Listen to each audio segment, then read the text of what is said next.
Hey, what's up? This is Vinnie from I Am the Avalanche, and you're watching On the Verge. Peace. Hey, it's Joelle. I am here with Vinnie from I Am the Avalanche. Hey, what's up? We are at the first all-ages show at Angels and Kings today. Pretty cool. On the nicest day of the year so far. Right? You should be playing outside. I sat in the park all day until now so that I can, get some Enjoy rays. it. Do you do a lot of songwriting sitting in parks? I don't, because I don't like doing it in front of people or having people stare at me or something. But I generally write all my songs sitting on my bed. And then the other songs, my guitar player Mike Ireland and I meet up at one of our apartments and we jam, and then we bring it to the band, and then we all work in our rehearsal space. But it usually starts on my bed and Mike's bed. Everything starts off acoustic and then kind of comes to life. If it can be really killer acoustic, then I know that when we all plug in, it's going to be gnarly. So. Well, at today's show, mocktails will be served since it's all underage kids. But you bartend. Yeah. What's your favorite drink? My favorite drink is Old Forester Birthday Bourbon, Jameson soda, and Stone Brewery's IPA.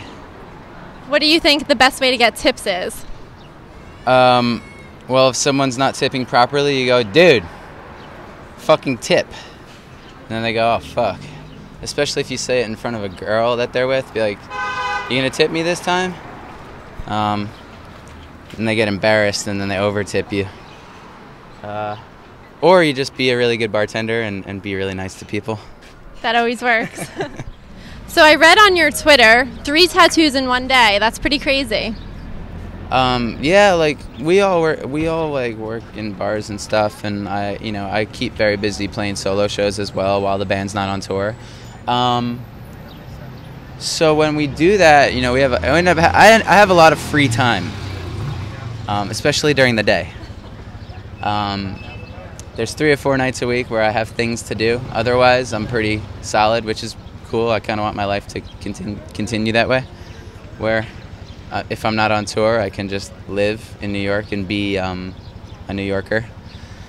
So Brooklyner. There's definitely at least once a week where I just get up and wake up with a wad of money in my pocket from the bar and the night before and say, let's spend this on tattoos.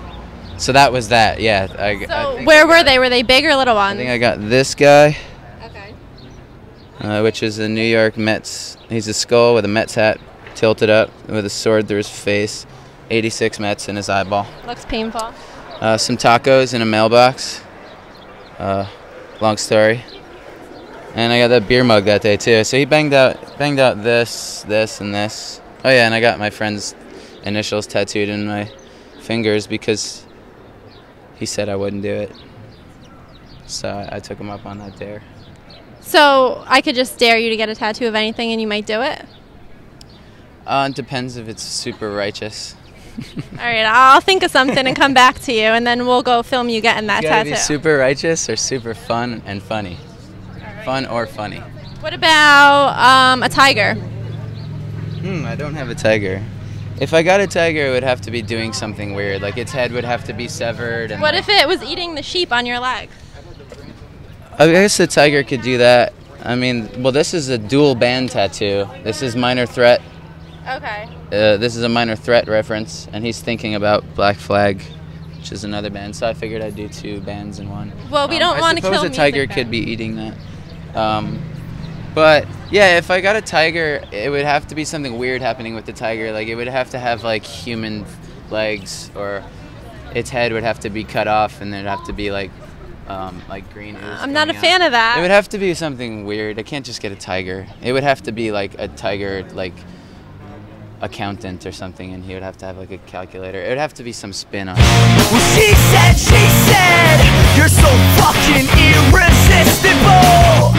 And she lowered her head.